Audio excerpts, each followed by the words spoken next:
take a young man home and you say he's a businessman, you know, there's still sort of that connotation.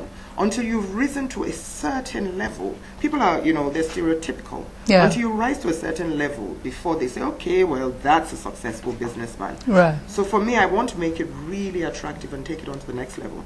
But that was not even its starting point. I was comfortable. So what I did was personally decide to go on a journey trying to share this with other entrepreneurs. Right. So for 3 years, I was mentoring totally free. But the sadness was I could only evolve 10 or 15 companies. Some of them are brand names. I mean, I'll take their permission. Another time you get to know who they are. One of them was even a global brand. Really? And we totally re-engineered, restructured, positioned for success, and made sure that it survives on to the next phase of its life. But it was all done free. And then I thought, well, you know, it's geographically limiting. I'm in Lagos. Yeah. So it was only the serious entrepreneurs who knew about me, who could access me, and so on and so forth. But I'm back to the same principle. I've only got 24 hours in a day.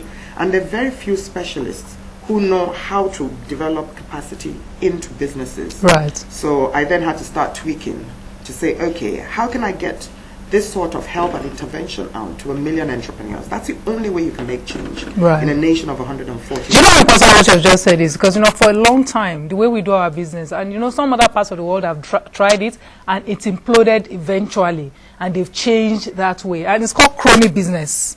And sometimes it's not even deliberate. You just stick with the people you know, and the people you know what the other people know.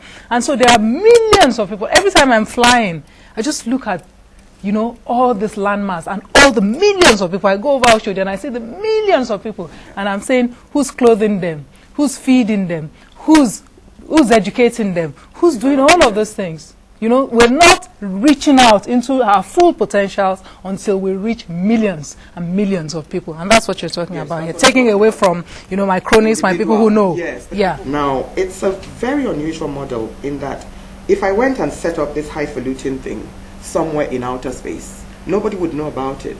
So we're delivering particular interventions, something physical in your hand. Mm-hmm. If I give you a CD physically in your hand, you're likely to put it in a computer. Into your computer, right. When you use it and you get value, then you're likely to go where I'm trying to take you, which is to the web portal. Now, within the web portal, not only do we help you further, because there's an online business clinic, there's ongoing support, there's a National Entrepreneur Club I'm trying to give.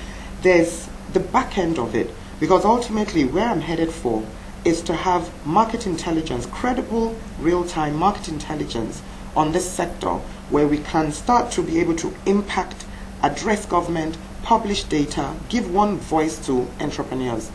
Earlier on, you know, we did some research. People, you know, come up with concepts and they can't really support it. Our data is supportable because they're real life people. We did an online survey. We quietly launched the online portal about a couple of months ago. Mm-hmm. About 600 SMEs immediately registered, and we thought, wow, you know, this was higher than anything we expected. And people say, oh, there's not enough computer literacy, people aren't online. And I keep saying, but you know what, if nobody's serving them at all, they're totally underserved, then there will be that hunger. Yeah. More importantly, something dramatic came at us. We had about 22 industry sectors there. 57% were agriculture. And we immediately thought, my God, is the government aware of this kind of statistics? Right. Do they know, is it because the agri sector is underserved that we've gotten so much response? Or is it that there's so many people out in agri? We can categorize, classify, and then now we're already developing a product specifically for agriculture. For agriculture. Well, I've got to take a break. You know, I want people to take this bite size. You know how it is when there's so much coming at you and you're thinking, okay, where am I going to take this from? Yeah. I know, so that argument about, oh, people are not online, I'm like, people don't know what's going on here. Yeah. People are online. And you know, the argument saying, oh, you shouldn't put something there because lots of people are not online is like saying, don't give books to people in villages. Yeah. It's like those who did not want them to give books to people in villages in those days. Imagine how many people came out of the villages from the first few books that was given to them. And in Africa, it's been proven that once you liberate one, you're actually liberating quite a number of people to